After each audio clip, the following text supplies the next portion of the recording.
নমস্কার বন্ধুরা, tasty dishes by Ruma চ্যানেলে আপনাদের সকলকে স্বাগত জানাই। যারা পেঁপে খেতে একদমই পছন্দ করেন না, আজকের রেসিপিটি কিন্তু তাদের জন্যে।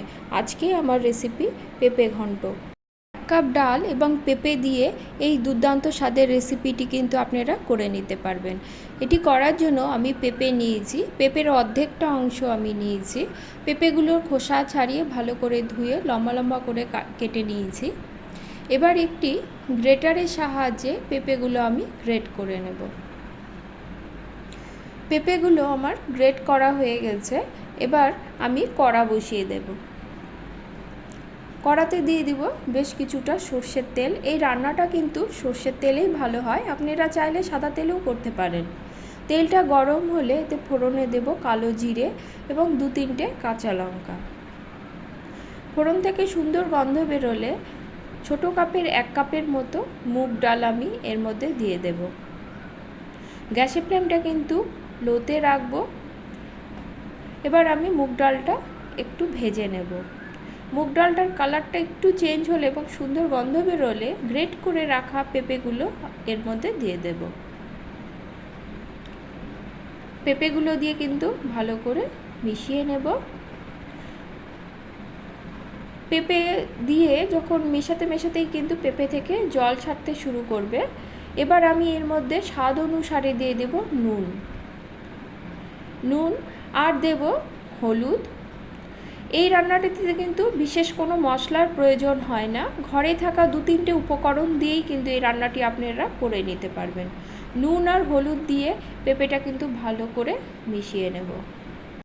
নুন হলুদ দিয়ে পেঁপেটা কিন্তু বেশ কিছুক্ষণ ভাজতে হবে। পেঁপে ভাজতে কিন্তু পেঁপের কালারটা বেশ চেঞ্জ হয়ে আসবে, হলুদের কাঁচা গন্ধটাও কিন্তু চলে যাবে।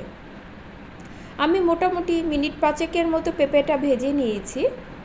পেঁপে থেকে খুব একটা জল বেরোয়নি এবং ডালও রয়েছে, তাই সেদ্ধর জন্য দিয়ে দেব অল্প পরিমাণে জল। বেশি জল দেবার প্রয়োজন নেই, যেটুক জলে ডালটা সেদ্ধ হবে সেই পরিমাণ জলটাই কিন্তু দিতে হবে। অল্প জল দিব, ভালো করে মিশিয়ে উপরটা সমান করে দেব। আমার রান্নাটিতে আরেকটু জল লাগবে, তাই আরেকটু জল দিয়ে দিলাম। দিয়ে ঢাকা দিয়ে 5 থেকে 7 মিনিটের মতো রান্না করে নেব। গ্যাসের ফ্লেমটা কিন্তু লো টু মিডিয়াম থাকবে। ঢাকা খুলে দেখে নেব আমার কিন্তু জলটা শুকোয়নি এবং ডালটাও কিন্তু একটু শক্ত আছে।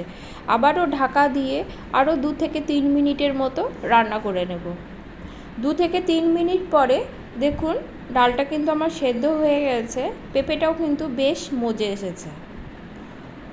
এবার সবজিটাকে ভালো করে মিশিয়ে নেব। মিশিয়ে নিয়ে এর মধ্যে দিয়ে দিব স্বাদের জন্য চিনি। এই তরকারিতে কিন্তু অবশ্যই চিনি দেবেন, চিনিটা দিলে এই ঘন্টটার স্বাদটাকে কিন্তু বাড়িয়ে দেয়। চিনিটা দিয়ে সবজিটা ভালো করে মিশিয়ে নেব। আর ঢাকা দেবার প্রয়োজন নেই, ডালটাকে বেশি গলাবো না, একটু গোটা গোটা রাখবো। ঝালের জন্য দিয়ে দিব আরও একটা কাঁচা লঙ্কা।